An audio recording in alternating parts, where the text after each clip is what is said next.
Ultiworld's live streaming coverage of the 2023 College Championships is presented by Breakmark Ultimate.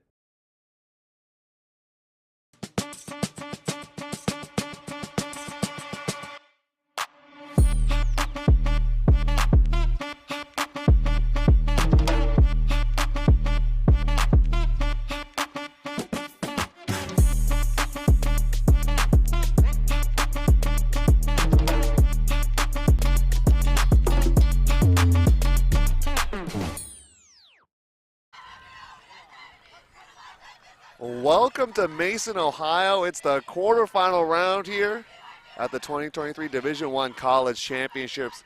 Got an exciting matchup between the number 4 seed Vermont Ruckus and the number 6 seed Carleton Syzygy. Theo One here with Emma Peasley. And Emma, these two teams meeting in the quarterfinal. We got the 4 versus the 6. They've all taken different roads to get here, though. Yeah, super different paths for these teams. Vermont really cruised through pool play, not really tested, really making a statement, especially in that game versus Tufts. And Carleton, a little more battle-worn. They had a great win over UCSB on Universe. And then a little bit of a scare in that pre-quarter versus Northeastern. They had to make a comeback and ended up winning 15-10. And here we see some of Carleton's pool play highlights. And this Carleton team, they are very deep. They have a lot of great stars. Fina there, Naomi Fina, their rookie, who's really had a great tournament. And they'll be looking to those top players to power them through against this Vermont team that is super star-studded as well. Speaking of players to watch, Beeman Weber for Carleton, going to do a lot of heavy lifting on the D-line from the handler space, number 98. They're a big part of this squad and going to play a pivotal role if Carleton's going to be successful taking down this undefeated Vermont side, as we get a first look at their offensive line, headlined by multiple players like Caroline Stone and Kennedy McCarthy. And also on Vermont's offensive line is their Callahan nominee, Sarah Von Depp. And Von Depp is a great deep thrower, but also just a great field marshal on the field, hitting unders, helping run that offense and keep things moving. So we'll see a lot of their offense filter through Von Depp, McCarthy, and Stone.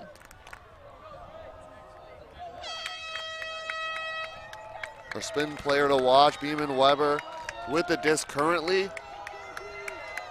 We know that with spin products, teams have higher satisfaction with quality, the fit. You got some style with it as well. So next time you're looking for uniforms, give Spin Ultimate a shout at spinultimate.com.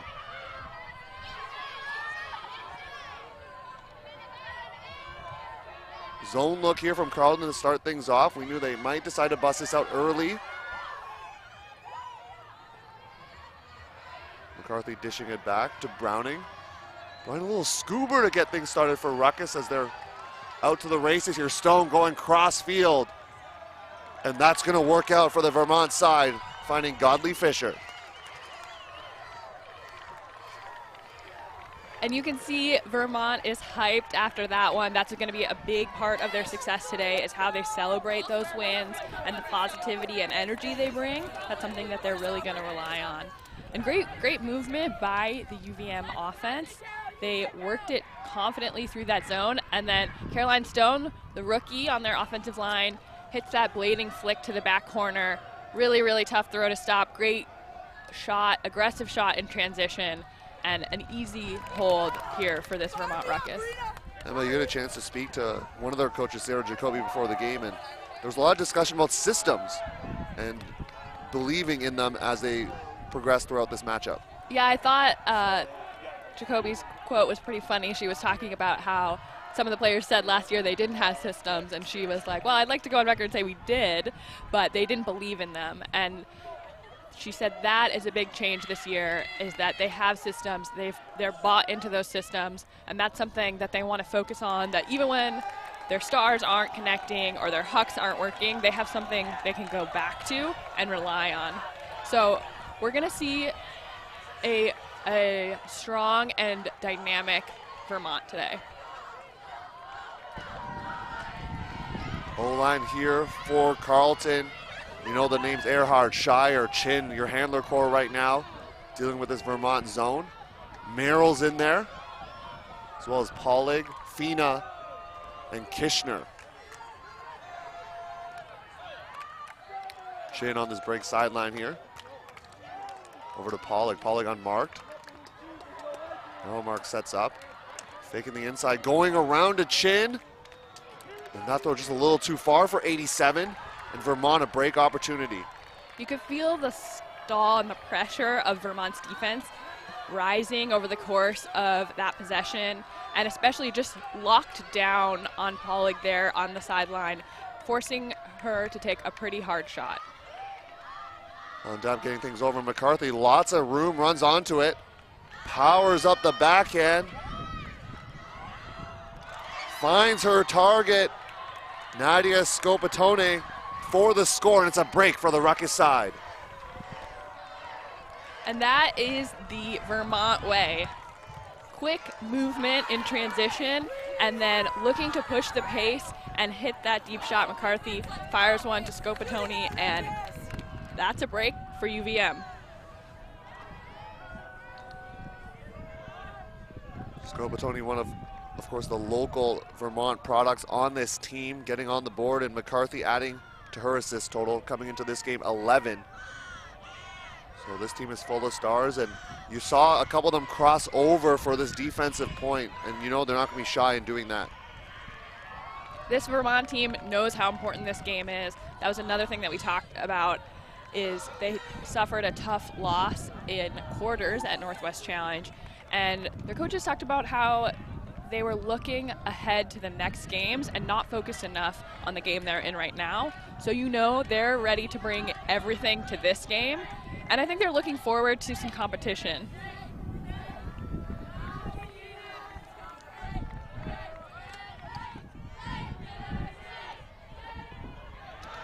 Tori Gray, normally on their defensive line, 47 in dark, you just saw. Cross over to offense, same thing with Beeman Weber right now, so they see the importance of this point. Emily Posey with the pull, that one rolls and goes in the hands of Beeman Weber. Centers it to Earhart. One of their U24 selections there.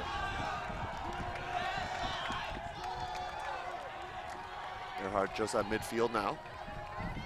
Faking the inside. Finds Beeman Weber slashing up line. Fina going deep. So that's an under to Vandell. Vandell then gonna look for Fina, and that will work out for the Syzygy side and the hold.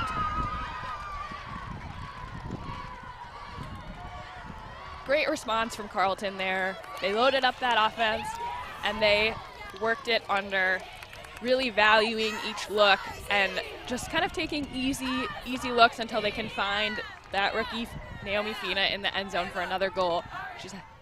She's had a lot of goals this weekend already, and she'll be a person they're often searching for in the red zone. Buzzing around all over the deep space here as the score 2-1, and we're going to look at the keys to the game. We're going to start with the team that just scored here in Carleton, and their key is attack early. Yeah, this Vermont team is relatively untested so far in this tournament. They've had big wins. Their matchup yesterday against Oregon, that was supposed to be a competitive game. Oregon rested a lot of their starters looking ahead to that pre-quarter. So Carleton could catch this Vermont team off guard and give them a little pressure, see how they respond, because they haven't been challenged much this far. For Vermont, we talked about their stars, but their stars can do many different things, and that's something they got to embrace and dive into in this one. Yeah, they're going to want to transition different players like McCarthy in the backfield and as well going deep. And a lot of the players on this line can play really big roles in different spaces. McCarthy now holding the disc, goes inside shot to Stone, the Texas product, faking the scuba. A great vision here, Godley Fisher. Had Beeman Weber there, but Beeman Weber deciding not to bid.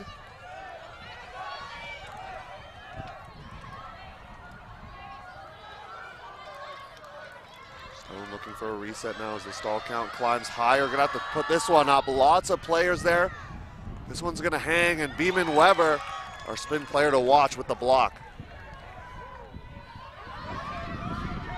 See how Syzygy counters here. Stone some hard defense on Opal Burris, one of the rookies of this Carleton team. Beeman Weber, power position. Holstering it for now. And now looking deep, but no one home for Carleton, and it looks like there's a potential stall down as well at the point of the throw. A lot of pressure from this Vermont offensive line on defense, and Carleton doing well to work it down the field, but then just getting trapped on the sideline, and no handlers really offering a reset for Beeman Weber there. Not many options. And great also defensive pressure by Carleton to get the block. They really pressured those unders and then forced UVM to put up a high stall throw, and Beeman Weber came down with it in the deep space, which is going to be very key to Carleton's success, is kind of owning that deep space, because that is a place that Vermont loves to attack.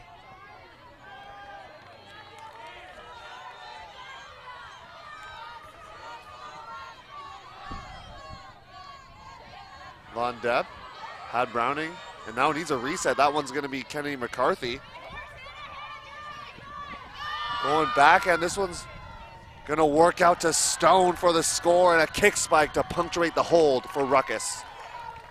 You can see how much trust McCarthy and Von Depp have in each other. Off that turnover, Von Depp hits McCarthy on a very small inside window, but no problem for those two. They've done it a lot. And then the mark, just a little biting on that flick side, gives McCarthy her backhand and hits Stone in the end zone. That's a look they love. You're going to notice a lot of cheering from the sideline, of course from both teams, but Vermont, that's something they really want to key into, is the trust they have for each other, and that's going to come out in song and dance out there on the field. Yeah, this is going to be a rowdy and loud Vermont team, and they have cheers even for when the other team scores, and I like that a lot, actually, because I think it can give you something to focus on other than, you know, getting scored on or the other team's great play. They have a chant, they say that was cool, and it lets them just kind of reset, go into that next point, and acknowledge that the other team's going to make great plays, but so are they. Carleton, not to be outdone, they may have heard us talk about the dancing of Vermont because they're doing their own here. Parents from both sides out here supporting. Quarterfinals happening throughout the complex. There's another round of it as well at 10:30 local time, 10:30 Eastern. Taking a look at this offensive line. Similar suspects, but Beeman Weber and Torrey Gray out there. So the real crossover happening very early for Syzygy. Yeah, I think both teams realizing that they're going to need to use their stars and they're going to need to use their experience in this game. Shin thought about the huck to Fina.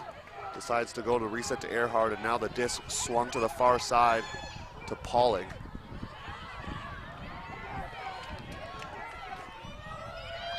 Fina, great effort, but just a tad too far. Berman, or Toppin, excuse me, Lucy Toppin in coverage there. Von Depp gives it right back, looking for McCarthy. Talked about the trust. It didn't work out on that one.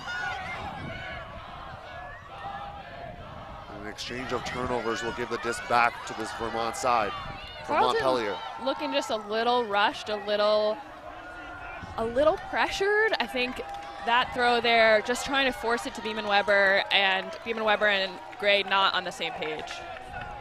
Low throw scooped up by Von Depp to keep things alive. Von Depp, Posey, and McCarthy have been crossed over here. Couple players going deep, and this backhand's gonna go up. What a shot just outside the end zone for Schlinger.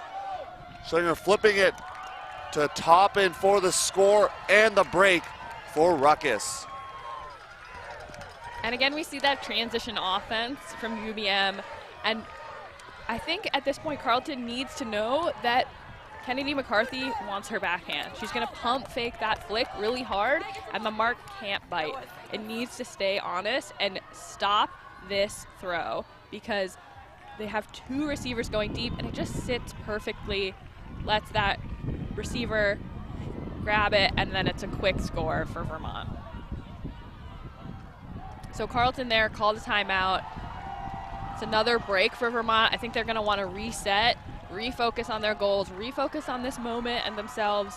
One of the things we talked to their coaches about is focusing on valuing the disc. They're going to take a reset right now as Vermont storming out to an early lead, 4-1.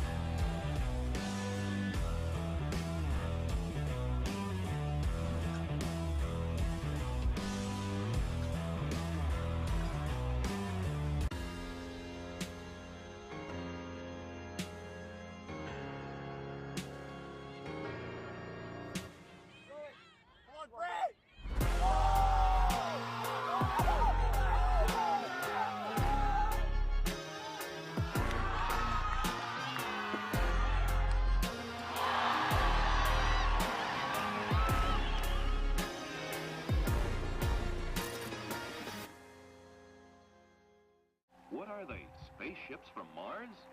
No, they're Frisbees. Watch it soar. It flies way around like a bird. You can even run for a pass. You can play all kinds of games. Isn't it amazing? Frisbee Flying Saucer. Yours at toy, drug, and department stores.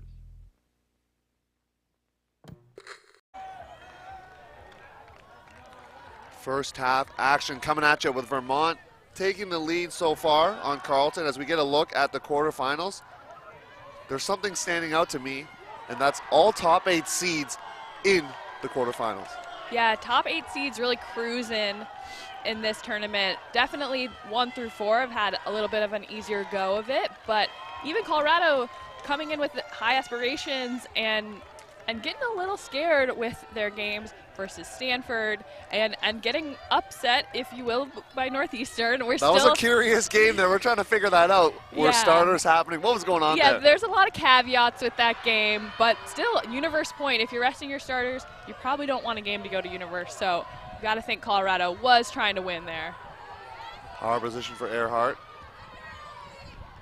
Going to settle for the under Pollock. Great effort from Toppin. Fina is in for the score, and that's how you drew it up out of the timeout for Syzygy. You dial up a quick hold. You didn't have Beeman Weber on the field or Gray, so you rested some of the starters and were able to still score the hold there. Yeah, it's a great timeout there by the Carleton coaching staff, letting their team reset, refocus, and value this point. And we saw a great offensive movement. Our Ulti-World reporter, Bridget Meisner, really wants to shout out Gigi Pollig as a key part of this Carleton offense. Maybe not one of the stars you've heard of, but does a great job filling after this cut and hits this continue and then finds Fina for the score. We often talk about the goals and assists. Pollock, that's the 5th assist of the tournament. But for some of the players, either as a side handler or even a continuation cutter, they do a lot to facilitate the offense, which we're seeing there. And you had a chance to talk to Courtney Kiesow, one of the coaches at Carleton, and they're understanding what went well in that Santa Barbara game where they won on Universe and hoping to bring that here into this matchup. She was saying how they needed to sort of lock up on those matchups. They were giving the team too many chances. The zone wasn't quite working the way they wanted to, and so figure out those matchups, but also making teams throw a lot of throws. If they throw more throws, they're more likely to turn over. It seems straightforward, but it is a key piece of making Vermont in this game not just connect on deep throws, but see if they can work those unders. This throw from McCarthy is going to require a layout, but it's just a tad too far. And now you got Beeman Weber looking for the backhand for Gray. Ruled in, and Carleton going on a mini run of their own. That timeout seemed to really spark things there. And that is a classic look that we see a lot from Carleton. Beeman Weber shooting to Gray in transition, using the same offensive or same D-line offensive tactics that Vermont loves so well, which is that quick transition offense. And great defensive pressure on McCarthy here. You know, I think that's a shot that Vermont can hit and that they love, but just moving a little too fast, feeling maybe a little of that intensive energy from D. And then Beeman Weber put in it where only Gray can get it. So here's my question. You talked about the relative untesting of this Vermont side, facing some resistance now. They thought maybe they could come in and play the games that they've been playing before and taking care of business. But right now, Carleton, at least so far in the early part of the game, giving them all they can handle, score 4-3. Vermont did start on offense here for those that are keeping track at home. 2 breaks right now for Vermont compared to Carleton's 1. But now we really want to see how this O-line handles some adversity. Right, you can talk a lot about the focus on the mental game, but until those breaks happen, until you start going down, you don't know how your team's going to respond. So Vermont has prepped for this, and you know they're still up a break, but they want to be able to respond in these moments of adversity. Well, Depp looking for the trusted target of McCarthy. Couldn't connect last time, but you know they're going to be consistent out there as Stone with the disc. Very excited with the poise the rookie has shown here for this team, stepping out onto the offensive line, putting up this backhand for McCarthy, going up the ladder for the score. Little crossover celebration, head tap for Kennedy McCarthy as Vermont gets the hold. Gray was there, right? But that's where McCarthy thrives, in that deep space. She goes up over Gray, makes a great grab. And that's that matchup problem that we're talking about with Vermont, right? McCarthy has thrown multiple goals, and so they're putting Gray on her, trying to contest those unders, contest her in that handler space. But Gray obviously doesn't have the height for this deep shot with McCarthy. You know, she's there, but not much you can do about that. That's McCarthy's favorite place to be. The New Hampshire product, a U24 selection on the women's side. Sarah Von Depp as well, number 4, going to be headed to England as well on the mixed team, and will be teammates with Tori Gray. So it's always fun to see the college matchups, and then they got to be teammates a few months later. I think it's good for the division. You know, it builds a little bit of friendship and goodwill, because obviously these matchups are tightly contested, and there can be some hurt feelings, but they can all come together and represent USA this summer.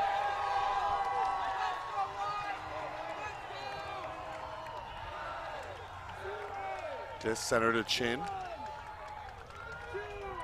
As McCarthy on the Earhart matchup, and it's actually a zone look here, at least in the front from this Ruckus side.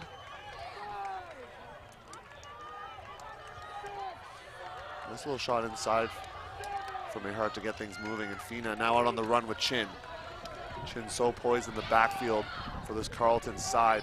Started to do it last year at the championships, doing it again this season. One of the captains of this team.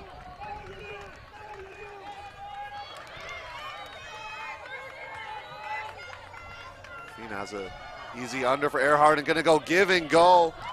So tough to stop in the small spaces. Naomi Fina, who gets on the board for her 3rd goal of the game.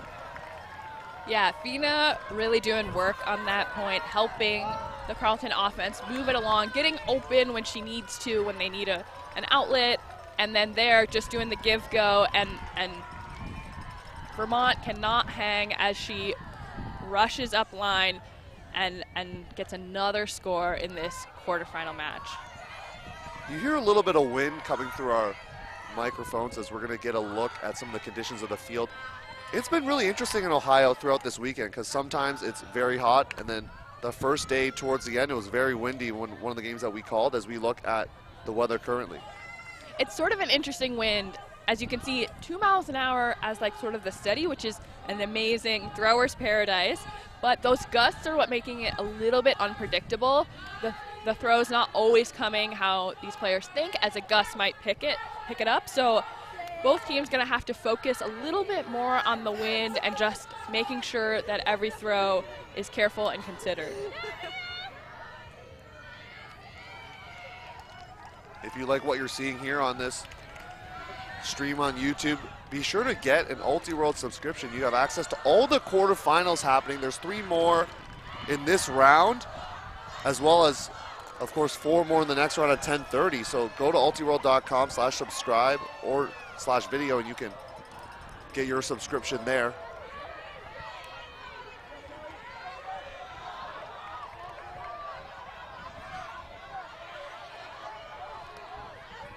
See some patient offense here from Vermont. You know, they're going to move it around laterally and then look for that deep shot, which we've seen multiple times and from a few different throwers.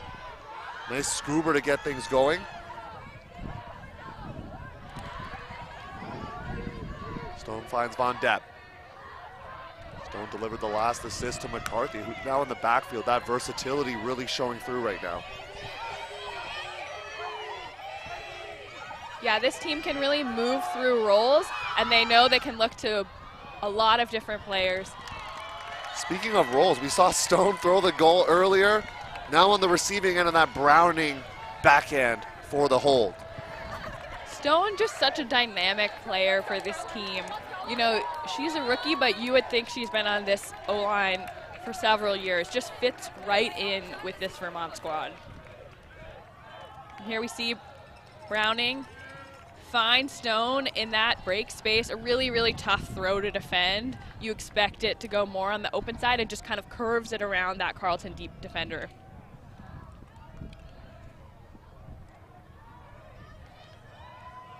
And we're going to see another look at this Carleton offensive line.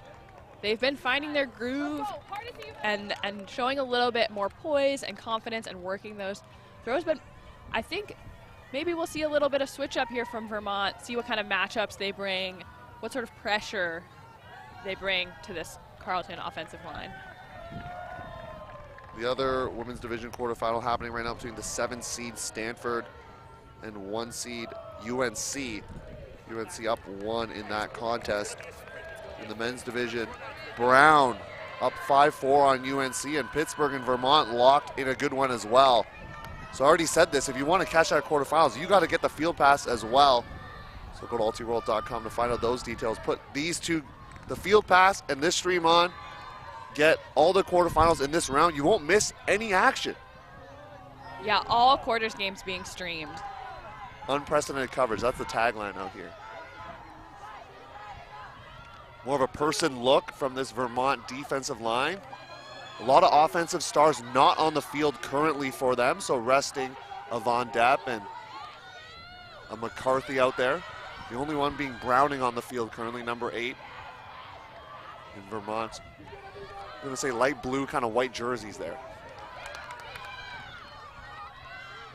Tina going down the line, just out of the reach of Vandell.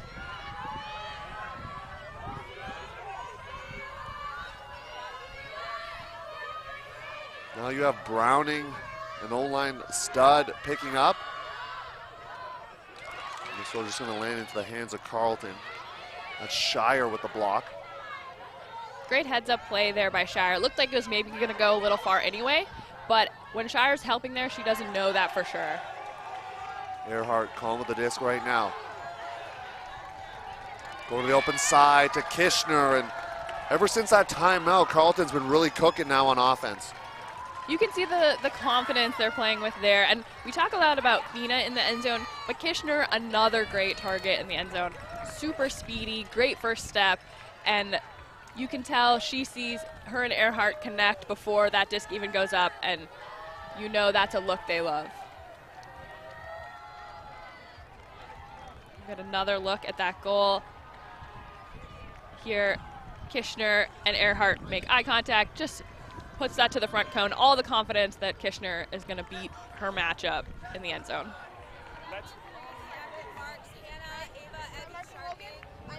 You could see the calmness on Kishner's, or excuse me, Earhart's face as well. The expressions showing poise. And that's something you're going to definitely need, as we expected this game to be back and forth. That's why it's up here for your viewing pleasure on YouTube. Both these teams knowing that neither is going to roll over. They're going to have to play a complete game to advance to the rest of the bracket. Semifinals going 1 by 1 later on today.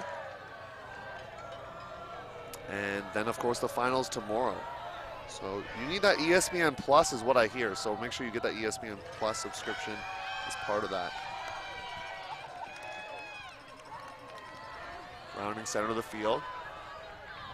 Von Depp and Stone slashing across, with McCarthy starting in the deep space to begin this point.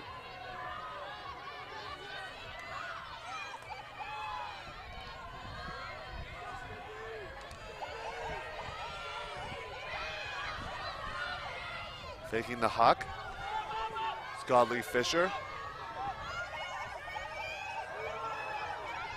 This person defense right now causing a little bit of stagnancy from this Vermont team, and that throw is going to go out of bounds.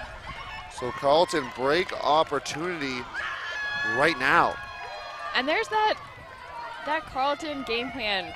They want to slow this Vermont offense down, make them throw a lot of throws until they can eventually get a turnover. And I think that's a look that Vermont wants, but just sails out of bounds, not executed the way they're hoping, and gives that Carleton defensive line a chance. That throw too far for Gray. And we talked with their coaching staff. They want to value possession on D-line, so you don't want to see that if you're Courtney Kiesau or Logan Weiss.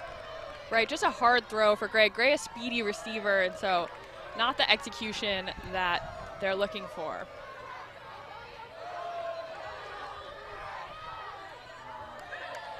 Godley Fisher poached in the deep space, but it's Stone who's going to get the disc. Two-handed sure catch.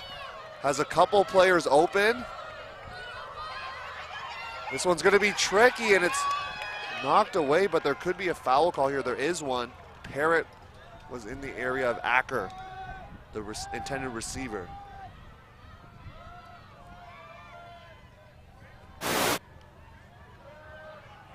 As we get another look at that one. Looks like that will be an uncontested foul, and the disc will stay with Vermont. Parrott tapping in, look reset right away, and flips it to Von Depp, making it look easy on that one as they get the hold. Vermont, a lot of confidence with those small windows, especially with some of those star players like Von Depp there. Von Depp not super open on that strike throw, but receiver knows Von Depp's got this, just puts it up a little in front of her, knowing that she's going to win that matchup and she's going to win that space.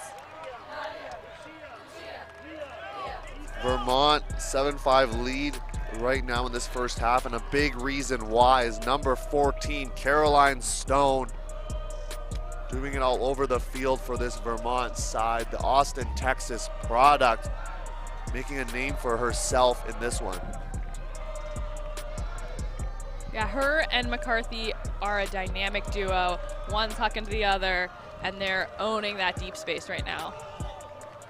With a break in the action, we want to let you know that UltiWorld's live streaming coverage of the 2023 Division I College Championships is presented by Breakmark Ultimate.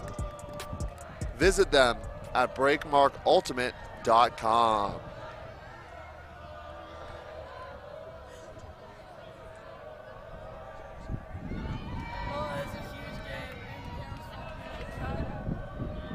Emily Posey with a huge pull for this Vermont side, and this is a very important offensive point.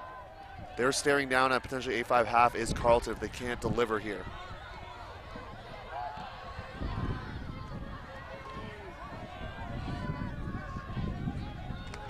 Paula gets it down to Merrill going deep. See Zeinenberg out there as well, and that throw results in a turnover, and Vermont trying to take half, and they do just that as Lauren Clater gets the score and Posey delivering the assist. Posey, not a name we've said very much so far, but a big part of this Vermont team, especially on their D-line. She's their quarterback. She's the one trying to field marshal this team, and her pull on that turn is a big reason why they had so much success. Carleton had to work it that extra 20 yards because of the deep pull, and then even though they had connected multiple throws, it's a sort of short field turn for them. Clater grabs the goal for Vermont as they head into half, up 8-5.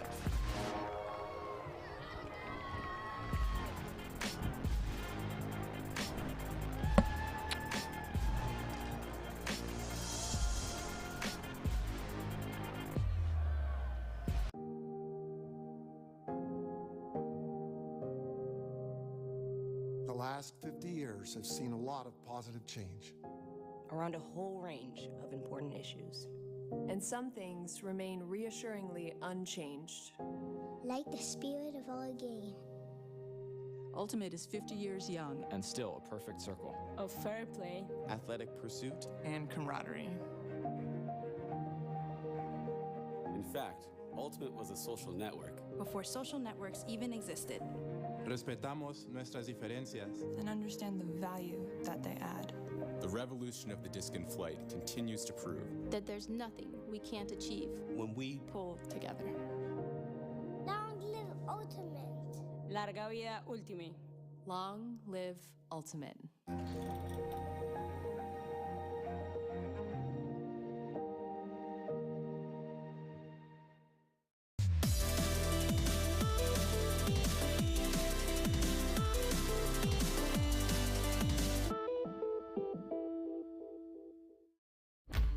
There is a place where we are us at our best. A place where everyone is welcome. Regardless of age, shape, skin color, or anything else that tries to box people in. A place where we defy the odds, defy the naysayers, and even defy gravity. A place where it's accepted that success doesn't belong to the faint-hearted. It belongs to the brave, to the determined. A place that knows grit, knows grace, knows bright lights, and knows empty bleachers. A place where we remember to laugh. Where we learn to trust. Learn to high-five strangers. And eventually, even learn to fly. A place where character, community, and competition are all as balanced as a disc in flight. That place isn't in a stadium or on a field.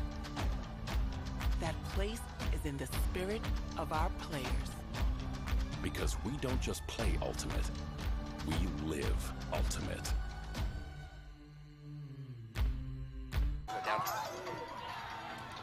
Good morning, Ulti World. Charlie Lowe here with Logan Weiss, head coach of this Carleton Syzygy team. Quarterfinals, one of the most exciting rounds of Ultimate, especially after a phenomenal pre-quarter round yesterday. Tell me where your head's right now, currently down a few to this tough Ruckus squad. Yeah, sure. I mean, I think that we're getting our opportunities, and more than anything, it's about that conversion and a little bit more poise when we get the ball on defense. And then, yeah, really from there, I feel like we're going to have those opportunities in the second half, and really it's whether we make the most of them.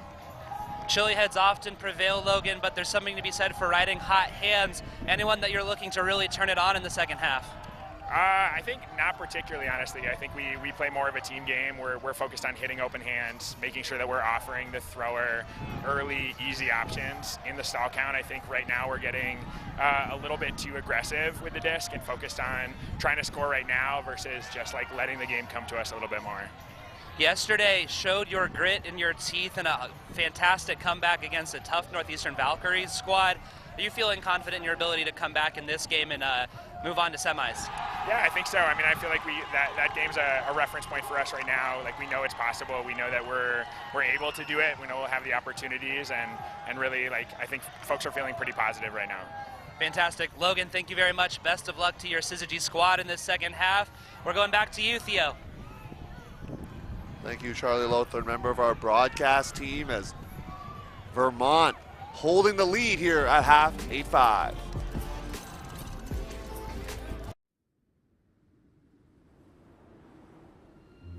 What would it look like if a competitive sport didn't mean a choice?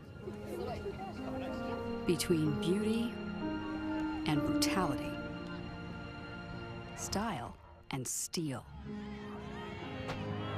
Between calling yourself out and clawing to stay in. What if there was a game that found balance? Between spirit and sport. Agony and elation. Like a disc dancing on air.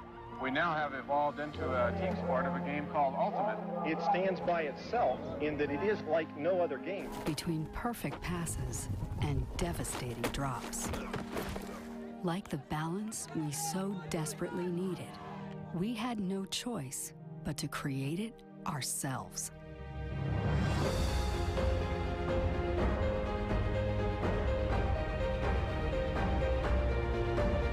Long live grit and grace.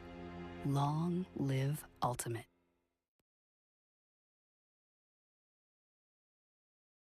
Ultiworld's live streaming coverage of the 2023 College Championships is presented by Breakmark Ultimate.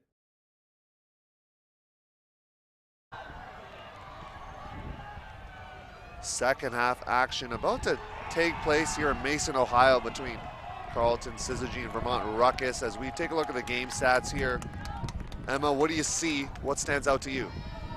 This Vermont D-line offense is executing. They are 3 for 3 on break chances, converting to breaks, and that's the difference here.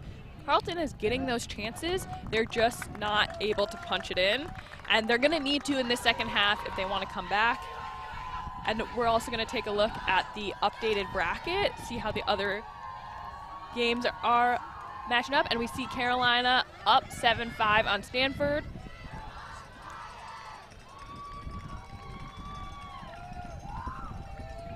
If things hold up, that the top seeds headed to the semifinals will provide some great theater as well today. But of course, more game to be had, and Beeman Weber, our spin player to watch earlier, and is someone that's going to have to continue to carry this Carleton team back out here on offense to start. Vandell, Pollock, Chin, Fina, Kishner, Beeman, Weber, and Earhart, your offensive line. And on the other side, we'll see what Vermont decides to do. With the break in hand, they're going to have McCarthy and Von Depp cross over. Vermont really not trying to let up on the gas pedal on this one. They have found a lot of success with that D-line offense, and they want to keep converting those break chances. And this is where some coaches, they decide to really power a line out of half, and some, sprinkle in a mix. And it looks like Vermont choosing to do the latter, up 8-5. Of course, a break here, really putting some separation away from Carleton, and not just the separation on the scoreline, but I think the mental game as well.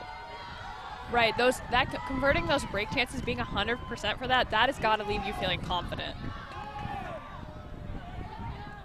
Split stack with Fina and Pollock in the middle.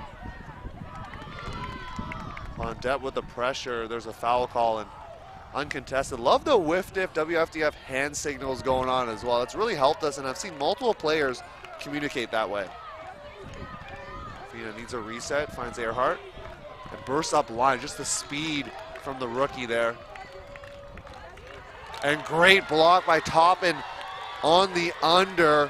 Has caught a goal earlier and gets this block.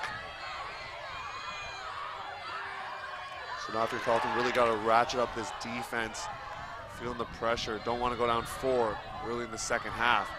Von Depp trying to get toes in, see what the ruling is from the observers, both looking at each other and communicating and ruling it out. Earhart has an undercutting Vandell. Even Weber a few yards away, and was going to say upline for the goal, but that throw just diving down into the turf. And Earhart not able to catch that one. And good movement from this Carleton offensive line, just getting a little hurried there. We've seen Von Depp miscommunicate or throw too far for McCarthy. A second time now as Earhart gonna go around so slick with the disc. Finds Fina for the hold. Not how you drew it up if you're Syzygy, but hey, you get the hold and reduce the lead to 2. Yeah, they grit that one out. A little bit of a gift there, that short field turn from Vermont. It's not what their offense wants, but Earhart to Fina is a favorite look, and that's another goal for the first year. And great defensive pressure from Vermont. They had several chances and a great effort there by Von Depp, just not able to toe it in.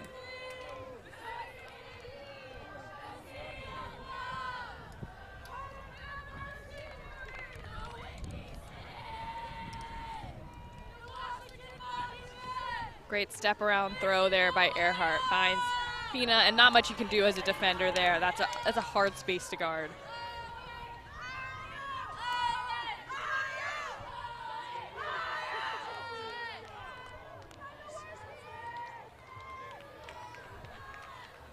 Offensive line back out here for Vermont. Score 8-6 currently, and one of the cliches, usual suspects out there: McCarthy, Browning, Von Depp, Stone, Acker, Godley, Fisher, and Greer. Alex Greer from North Garden, Virginia, making up the 7 on the line. Talking about one of their star players, Emily Posey, going to play mostly defense. So you have one of your better players, one of your top 3, top 4 players out on D-line. So that just adds so much firepower for you on the turn. But right now, they got to cash in this hold. McCarthy going deep, drawing 2 defenders, and has Kishner on her down in the deep space.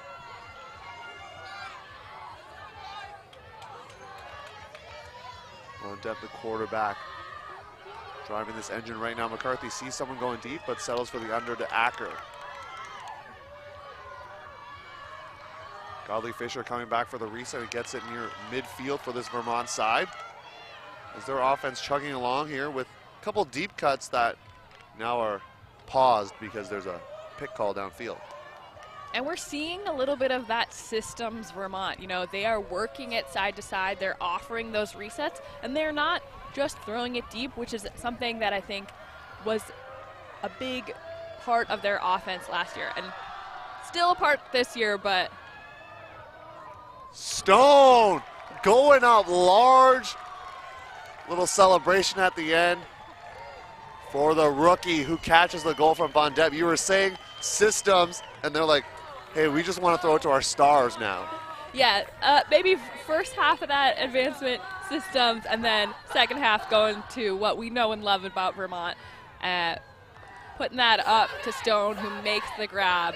You know, they're not a brand new team. They're still keeping some of their shining parts from last year. You add what you had last year, a team that went into the quarterfinal round. Then you add in a Caroline Stone on your O-line with a little roof over there. That's going to be a recipe for success. It has been so far, as they hold a 3-goal advantage, up 9-6. And really challenging for Carleton's D-line. They are there on those deep shots. We saw Gray there, we saw Opal Burris there. That's great positioning, but these Vermont players just so good in the air, and of course with a great height advantage. Carleton trying to usher the offensive line here, encouraging them as they are out for another offensive point.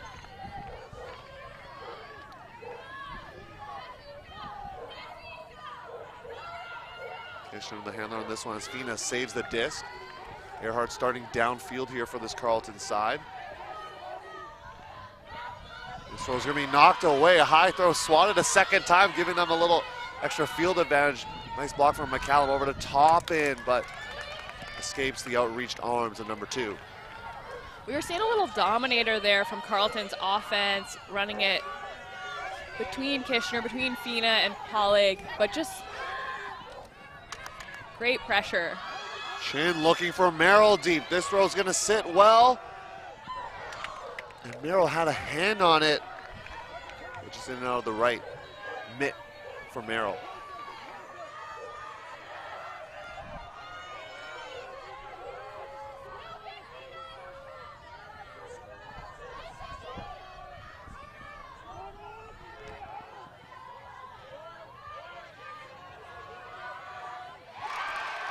Merrill gets it back with the block. You love to see that from one of your players. You have a drop and you atone for it right away. Inside shot to Kishner, just outside the end zone.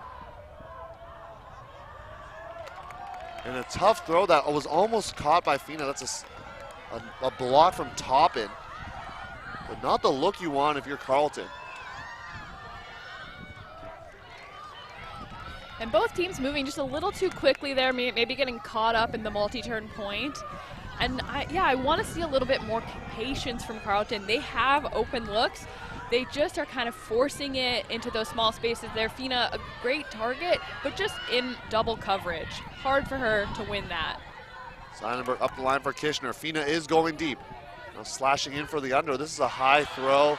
A great positioning there from Silverman. The Washington, D.C. product getting the block.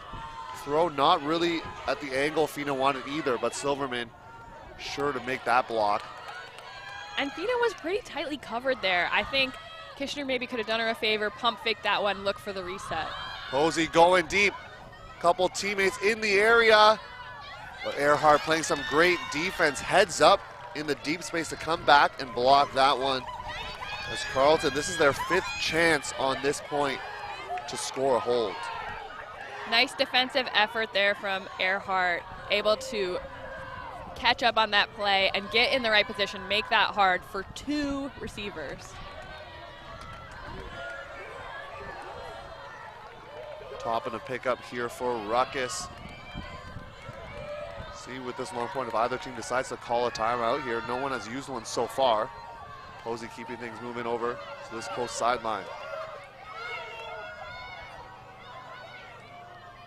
Posey going end zone for Toppin. Will stay in bounds, and Vermont gets the break. They're up 10-6. Vermont grits that one out, but I just think that's too many chances to give this Vermont defensive line. You know, Carleton just forcing it a little bit, and that's something that their coach talked about at halftime, which is just, we're wanting it all, we're trying to score, and it's just not quite working out for them. So close on this one, and then Merrill good to get this back on that up the line block using her length, but just a couple unforced errors, and Vermont, they're gonna execute as we've seen so far. In the other quarterfinal matchup, we see North Carolina UNC take half 8-6 over Stanford. And Stanford played a great game yesterday. It was on the showcase field. We had the pleasure of calling that one as well between them and UCSB. A timeout is going to cause us to take one as well, as Vermont up 10-6.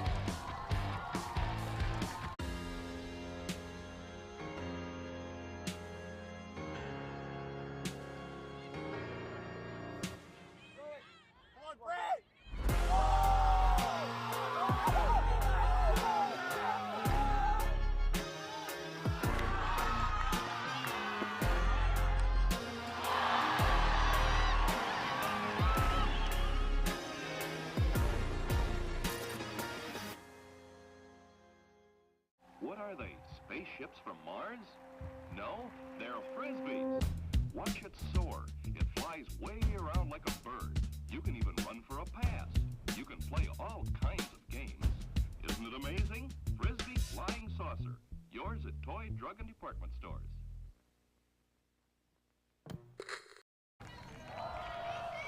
Coming back to some second half action from one of the quarterfinals here in Mason, Ohio. If you want the other quarterfinals, you got to go to ultiworld.com/subscribe. There's some spicy matchups happening right now. Behind us, Brown is up on UNC 8-7. Vermont and Pittsburgh, the 3 and 5 seeds, locked at 7s in the men's division. And as you heard from Emma, UNC Pleiades up on Stanford Superfly 8-6 at half. You can get all that action with an Ultiworld subscription. A bonus is if you get the event pack or the Plus subscription, you can watch any game on the Field Pass in its full entirety on the big screen. You don't get the 3 box, you get the full box. That's if you're a Plus or event pack subscriber there. Back to this action as basically a power offensive line right now for Carleton. Gray is out there, as well as Beeman Weber. Who gets the first pass is Tori Gray. It's like a universe line for Carleton, must score as they see it. Chinez Vandell going deep. Toppin in coverage and swipes it away. Another block for number 2 Such a great defensive performance so far from Lucy Toppin. Vermont really trying to take away the deep space there. They had Posey floating deep most of that possession, and they're able to look to Vandell in transition, but Toppin closes. You know, Vandell speedy, but you got to put that one out in front if you want to give her a chance over the very tall Toppin. Well, Depp resets to McCarthy, so some superstars out here for Vermont as well. Great effort from Posey, but it's going to tip to a teammate. Lucky bounce there for Silverman. And they get up right away to Silverman Street across the field. Chin with a saving block, or diving block, I should say, but there's an injury call going into the leg of Scopatoni. It's like Chin is signaling for an injury, a little shaken up on that play. Get another look at it.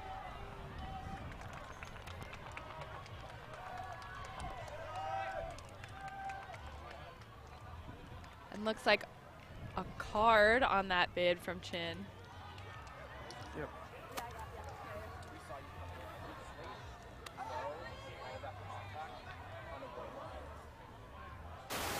And Chin just kind of moving laterally into Scopatoni. I think probably the contact, especially on a player's legs, is something that the observers are looking at there, and probably why that card is awarded.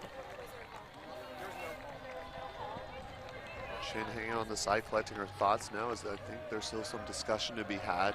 I'm saying Chin did get the block there, then landed into the legs of Scopatoni. looks like the observers still discussing this play, maybe a little conversation with both players about what they experienced as well.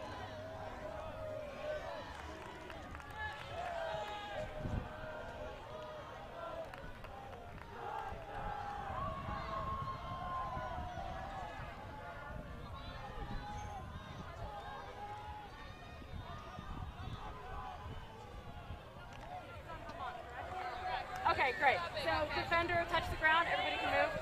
Hey, would you like here, Fishy? Thanks, Fishy. A card given out, but no foul being called, so Carleton will have the disc with Earhart here. A pretty unusual sequence. You don't see that very often. I will say that I've seen more cards given out at both D3 and D1 Nationals this year. I think observers really try to ensure safe play for everyone involved. Deep shot going up for Kishner, but Posey is there. Taps to the left hand, and Silverman makes sure by catching it as well. Toppin finds a streaky McCarthy. Last Scopatoni going deep, but swatted away. Coming off the bench was Ava Fisher, and gets the block. That's huge for Carleton. That's season saving right there. That's a great, great defensive effort there. And Carleton just still testing this D-line in the deep space. Short turnover. Gonna give it back to Vermont, and they're really trying to punctuate this lead right now. Depp falls to the turf. Toppin has to look for a reset to Posey. Posey going around to the aforementioned Von Depp. Von Depp zipping into McCarthy, and love that crossover, a little basketball celebration, the slam dunk for number 11 as Kennedy McCarthy and this UVM team take a 5-point lead. And that was a short field underturn there for Carleton that gives Vermont the disc close to their goal line, but really just throughout that point, they are looking, Carleton was looking to attack deep. Sometimes maybe the cutter was a little too deep, but also just these Vermont defenders, that's where they love to make blocks and make plays. And Carleton, just a shorter squad, not really having the advantage there. And again, just too many chances for this Vermont team. Great, great defensive efforts, but they just need, this Carleton squad just needs to connect a little bit more on offense. That's definitely a coordinated celebration. I've seen a few of those this weekend, and I just always wonder when these celebrations happen, when do you have the time to practice it? I guess when you're winning a lot of games, you tend to do that. So I do think the best celebrations are practiced, are rehearsed. You think you can just go out there and perform, but just like your throws, your catches, your strategy, you need to prep ahead of time, be ready for those big moments, and you know Kennedy McCarthy is ready. Godley Fisher and Browning crossing over from this O-line.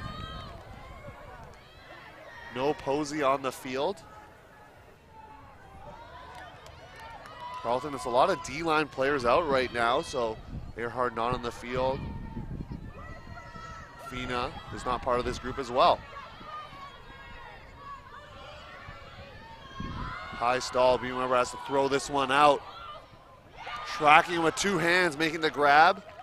Opal Burris continues it to Gray, and Burris is fired up. Why wouldn't she be? You come on the offensive line and you make a play with two hands to grab it. The Oregon Downpour alum throwing the assist to Gray.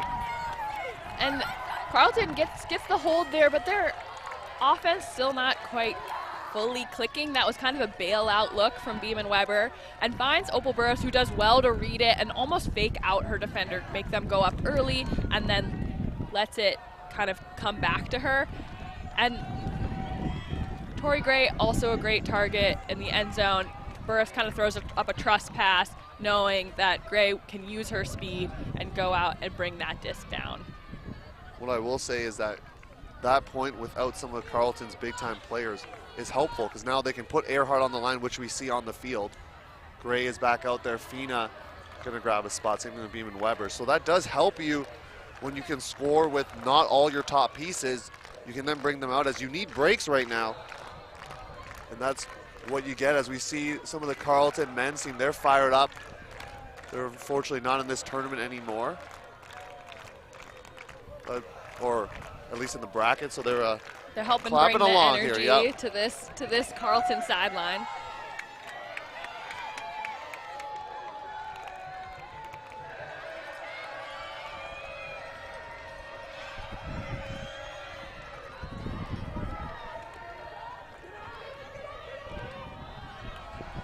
Earhart drawing the McCarthy matchup as Von Depp bursting up line, and instead it's a reset to Browning.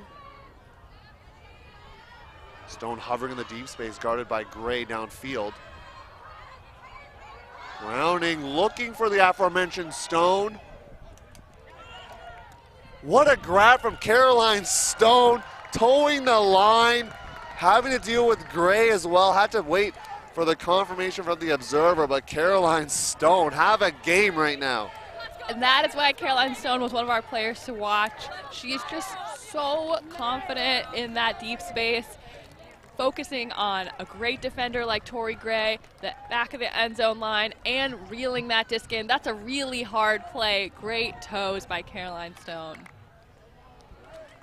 Not much you can do if you're Gray there as a defender. That disc goes over your head.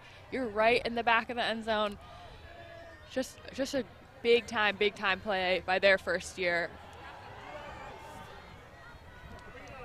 Vermont coming together here in a huddle as Caroline Stone 4 assists and 3 goals on the day. That's how you make a name for yourself on the national stage. Yeah, we've been talking about that Rookie of the Year decision, and it's going to be a tough one, especially with Caroline Stone out here putting up these big numbers and really putting on a show for this game. Aaron Byerly, one of the other coaches of Vermont, discussing things with the D-line. So we get a shot of Carleton's offense. Paulig, Merrill, Fina, Kishner, Earhart, Chin, and Opal Burris, the one who made that grab earlier.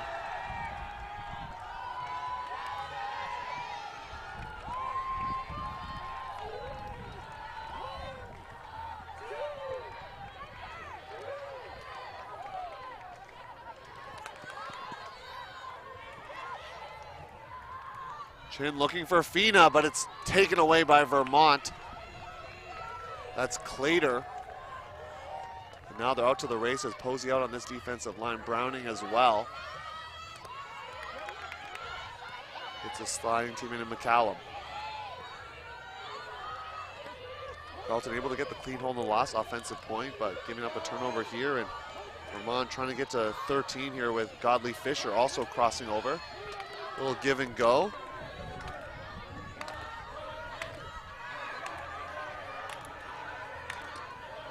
Up the line, top, and great pressure from Earhart, and Shire is going to get the block.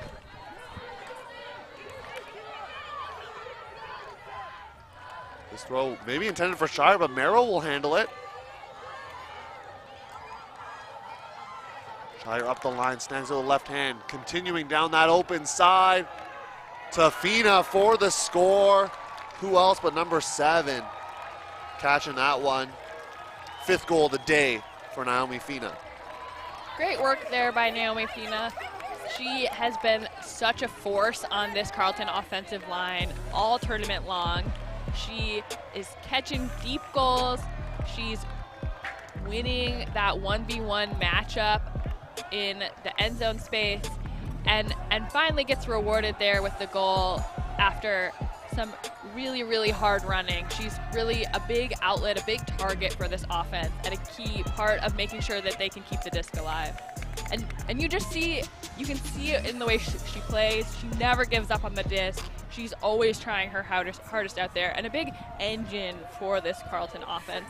She's got 5 goals in this quarterfinal.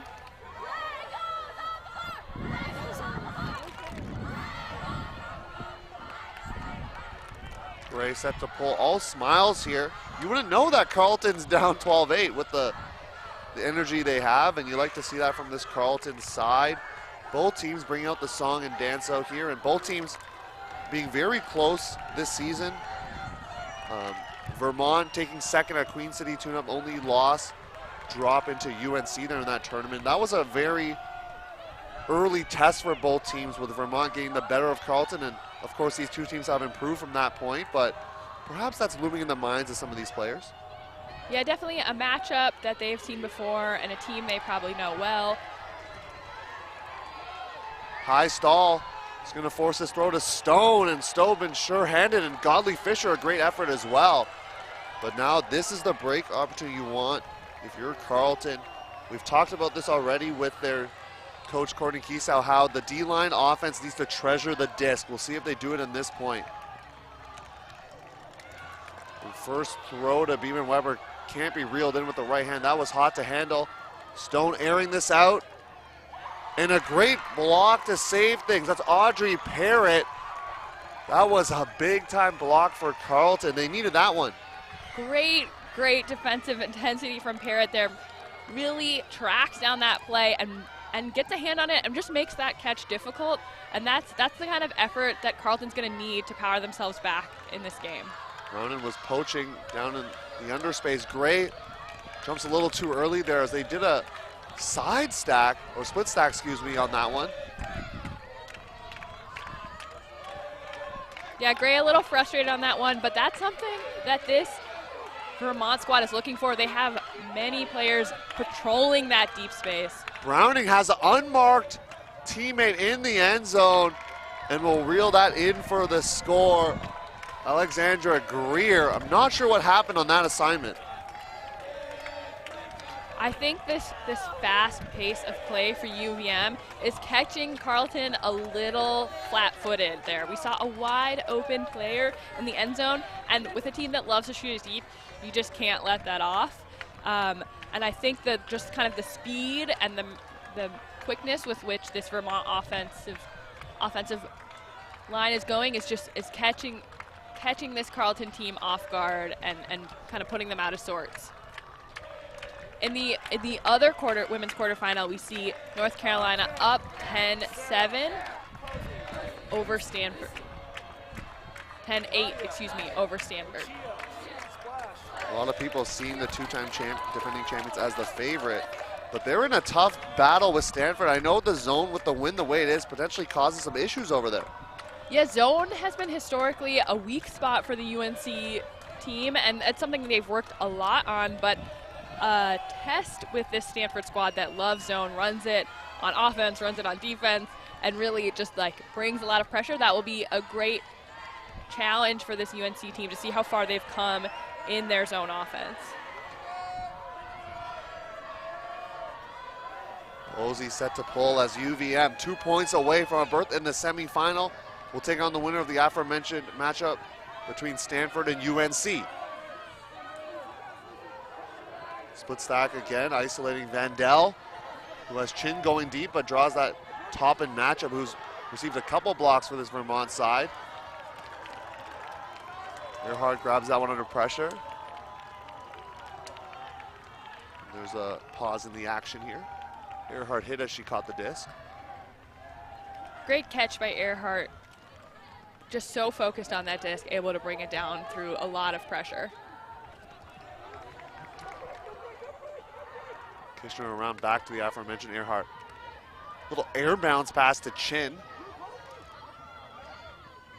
Earhart quarterbacking here, potentially going every other in this end zone set. The upline from Chin forces a poach, and even Weber able to collect that easy pass. See how patient they can be in this end zone set. Going around for Fina. Von Depp was there, but Fina with the toes and the grab. 6th goal for number 7. And Carleton gets their 9th of the day. Beeman Weber moving around the mark, and a few of those handlers doing that in the end zone set, causing some issues. Carleton definitely most dangerous in that short field. Their handlers have such good movement. They can basically break the mark at will. And Fina, though, they're asking a lot of this rookie. That's a hard catch to make, but she does it no problem. Taps the toes right on that sideline. And you can tell Beeman Weber, they're looking for her because she can make those plays. That is her 7th goal in this game. Just tearing up that end zone. Updates for you from the men's division. Brown, the 7 seed, locked up with UNC, the 1 seed, defending champs at 11s. And Vermont, the 3 seed, up 10-9 on Pittsburgh, the 5. So some spicy quarterfinals matchups going on throughout the complex. Teams also playing the consolation round out, and then we got more quarterfinals coming at you. 10:30, Cal Poly Slow versus Oregon Ego. Little West Coast matchup for you, or west side of the country. And then, of course, 3 other games on Ultiworld's Field Pass. And then it's semifinal time, and then time to crown a champion tomorrow. Yeah, both teams, though, focused on this game. As we talked about, Vermont knows that they cannot look ahead. That's been a struggle for them earlier in the season, and they are here, they are focused, and this offensive line is looking to notch another hold. That's something we can do up here, but definitely not the coaching staff. They're looking only at this contest. Godley Fisher was isolated there, but they're going to go to Von Depp instead. Already past midfield. McCarthy on the run. Backhand out for Acker. There is a call, so we're going to hold tight here. I believe it was out of bounds on McCarthy, so that throw is not going to count for Vermont. So don't celebrate just yet if you're a Rutgers fan in the audience. Beautiful offense from Vermont there, just little too far out on that swing, puts McCarthy out of bounds, and will give this Carleton D-line a break chance. Chin poached here, crossing over from offense. Kishner as well. Opal Burris, inside shot to Kishner. Burris threw an assist earlier on a hold for Carleton. Break chance for the Syzygy side. They need this one in the red zone. Looking for Kishner. Snagging it with the right hand, and celebrate Syzygy because he just got a break to reduce the lead to 3. Carleton's D-line helping power this comeback. Comebacks are something they are familiar with already in this tournament, and something that they can turn to in this moment and know that they have the ability to do this and make these plays and convert these chances. You know, just capitalizing on these mistakes, not giving this Vermont line another chance. And here Beeman Weber puts it out to Kishner, who makes a great adjustment and uses her speed to reel that one in. See if they can use this momentum and continue to put some pressure on this Vermont O-line, who really haven't faced much adversity in this tournament already. won their matchup with Tufts. That was the 2nd seed in their pool, the 5 seed overall. The scoreline was 15-8, so no team has scored more than 8 points on them. So you know what that means is their offensive line hasn't got the same burn that other offensive lines have gotten. In some ways that could be good because you're resting them a bit. But in other ways it means they haven't faced a lot of adversity and able to know that they can do this in the big moments. It's one thing to do it at a Queen City tune-up or Northwest Challenge where they came 5th. It's another thing to do it in the quarterfinal round on the live stream showcase field in Mason, Ohio. Yeah, big stage, big time pressure. Anything can happen in these games. No lead is safe, and Carleton, they want to take this one back. I think players stopped because there might have been offside call and some confusion, but Vermont going to continue with it now. Gray on McCarthy, Stars going at it. Trust throw to Von Depp. And we're seeing this sort of 3-on-3 handler weave. This has been a big part of the Vermont offense. It kind of helps them work it down the field and keeps the disc into some of their best throwers. Stone looking for McCarthy. Muscles in for the score and the hold as Gray still on the turf here, but McCarthy grabs it and Stone checking on Gray. Good spirit from Stone.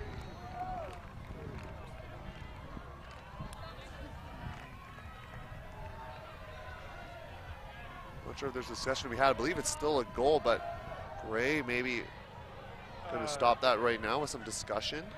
Hold on. Yeah, it's unclear. No hand signal, so we can't really tell, but it looks like maybe there's a call. I can't tell. Like, I'm trying to figure out where that contact was because I did feel like I had a play on this. I got punched in the head. I did. That was my follow through, and I'm so sorry.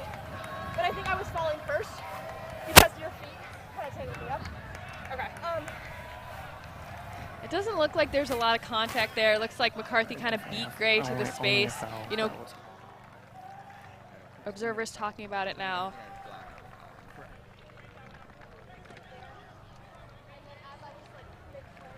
I'm so sorry. I think that was not intentional at all. But I think I did have to still play, so I'm going to go for it. You contest? I completely contest, yeah. Okay. I think I got fouled, personally. Do you want to play as contest or you want to bring it to us? I want to bring it here. All right. So my ruling is that you were fouled, but you were not fouled. So I would uphold the foul that you did call and overrule this foul here. So it's going to be a goal here.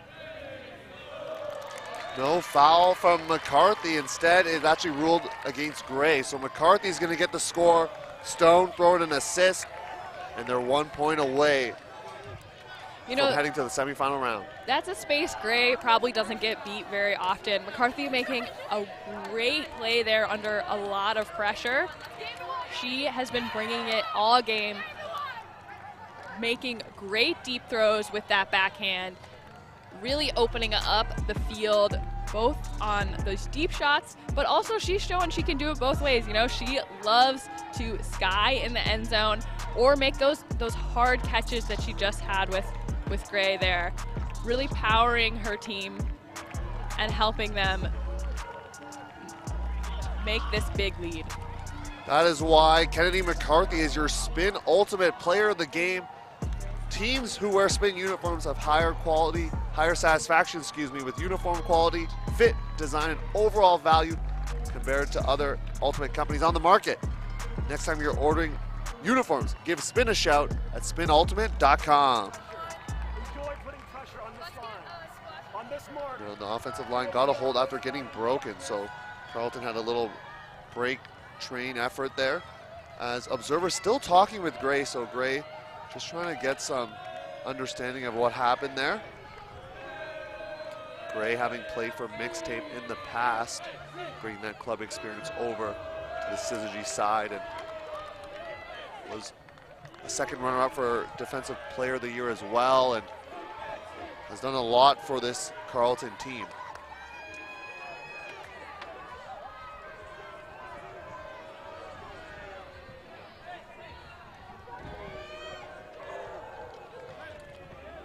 Vertical stack from Carleton, Vandell. He sets it back to Earhart. McCarthy out on this point. Hunting for a block and gets just that. got the goal on the last one and gets the block here to try to punctuate this victory.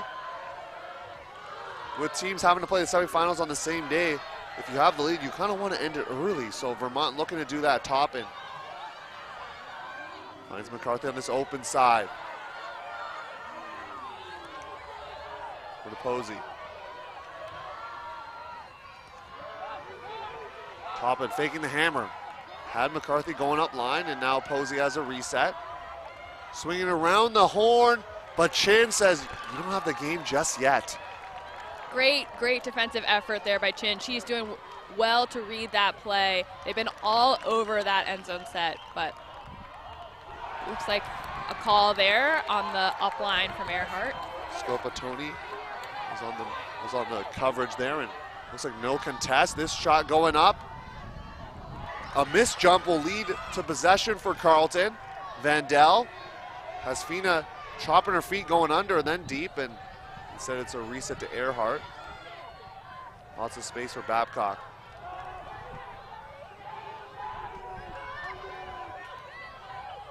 Babcock going around for Chin. Continuing it over to this sideline. Around for Paulig. Talks about Bridget Meisner, one of the Ulti-World reporters, hyped up on Paulig. You see why there. Great score there from Paulig. Nice movement and great mental resilience for this Carleton offense to respond. You know, Vermont got the block, a great individual effort by McCarthy, who read that play well.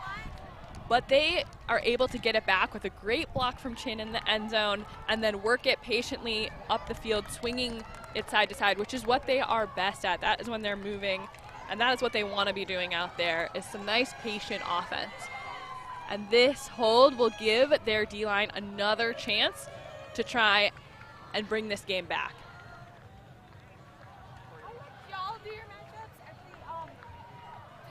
So taking a look at the line for Carleton, we're going to go left to right on your screen. So Paulig, Fridkin, Vandell, Earhart, Chin out there. Gray set to pull.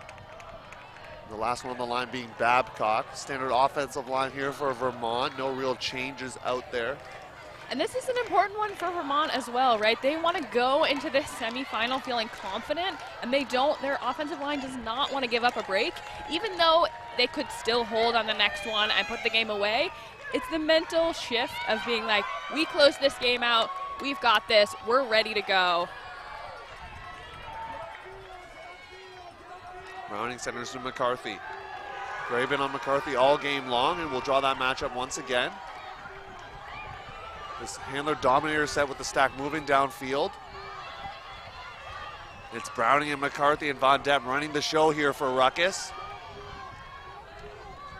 Really giving them space to move, and Von Depp gets the disc and zips it over to Stone.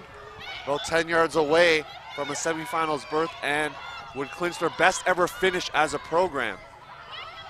Nice shot to Browning. Scooper for the win, and it works out for Vermont. They're headed to the semifinals. Wonderful, wonderful work from that Vermont offense. They use that 3v3 to sort of build up their confidence, build up their energy over the course of that possession, and such patient work. We see them really work through different looks, use all of these players, and they are feeling good about this win. Gonna go into that semifinal and have a lot to rely on and look back on from this game, of that they know they can do this, they know they can make hard plays. It's a lot of momentum as well. They built that, they've shown their dominance throughout. 11 is the highest score that a team has scored on them. And so their offensive line, that dominator set, so lethal. That's something that Stanford or UNC, whoever wins that matchup, is going to have to handle here. Yeah, I think they have shown that they can be dynamic on offense. They're not just looking for one or two players, and they're not just looking for those deep shots. They can hit the unders, they can work it side to side. And something I've been so impressed with this Vermont team is the discipline. They are not just looking for any one player. They are comfortable looking off plays, working it side to side, and keeping that disc alive. which is what they're going to need in this semifinal. Quick look at the game stats from this game. And there we just see the story. Vermont generating so many more break chances, giving their D-line opportunities to put them ahead and converting, you know, not at that same 3-for-3 rate that we saw earlier in the game, but the more chances you have, the better position you put your D-line in. And Carleton just not having the success with their D-line offense that they wanted. Great effort from the Syzygy squad as Vermont gets their best ever finish, although they'll have clinched that as they're going to run over and check out some other games happening as North Carolina up on Stanford right now. And they're probably checking on the Vermont men's team because the Vermont men's team in a very close matchup currently. And all those games are available on Field Pass if you want to check out what's happening with the other quarters. And we will have a whole another round at 10:30. Now we're going to go down to the third member of our broadcast team, Charlie Lowe, who's with star player Kennedy McCarthy. What a game. Vermont Ruckus taking it 15-11 over Carleton Syzygy. We've got our spin player of the game here, Kennedy McCarthy. 4 goals, 2 assists, 1 block. We know it's a team game, though. How does it feel to get that victory? It is genuinely the best feeling in the entire world. Literally, I said this earlier, but there is no team that's worked as hard to be where we are right now. We've put everything into this season, and I'm so proud of my team. There were questions about if Vermont was living in a haunted house. 10 breaks in a row last year, given up to Colorado. No problem this year, though. Managed to keep your cleats down and keep fighting. You got to be on cloud 9 right now. Yeah, absolutely, absolutely. Last year, we couldn't walk going into quarters. We had to go through a hell day. We were really blessed with our pool, and our team just pushed through every game to win it as efficiently as possible, to be as fresh as possible for these games, and I think it really showed. Yeah. Semifinal matchup, you're going to get the winner of North Carolina Pleiades versus Stanford Superfly. On either side, is there someone you're really excited to match up with? Dawn Cullen, for sure. We've matched up a lot throughout the years, and she's an all-star, and I'm excited to be pushed by her. Well, if that's the matchup you're looking for, we'll await the victor of that game. Regardless, Kennedy, thank you so much. Best of luck. Go Ruckus. Awesome. Thank you so much.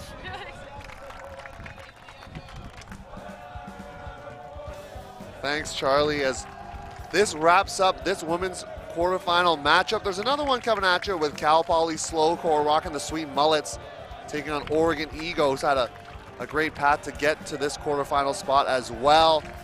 We see Caroline Snow over the highlights. It wasn't one player in particular. Sarah Von Depp maybe not on the stat sheet as much, but was able to do a lot of things in the reset space and move the offense along here. And so Emma, I'll let you share some final thoughts before we sign off for this broadcast. Yeah, like we talked about, this Vermont offense is just really dynamic. They don't just need the deep shots, but they can make them when they have to. And they've been able to give themselves a lot of chances with their D-line. Just going to be a super fun matchup in that semifinal. I'm looking forward to seeing some powerhouses continue to face off. We have a great day of Ultimate ahead. Vermont, their best ever finish as a program. They're headed to the semifinals. They take this one 15-11.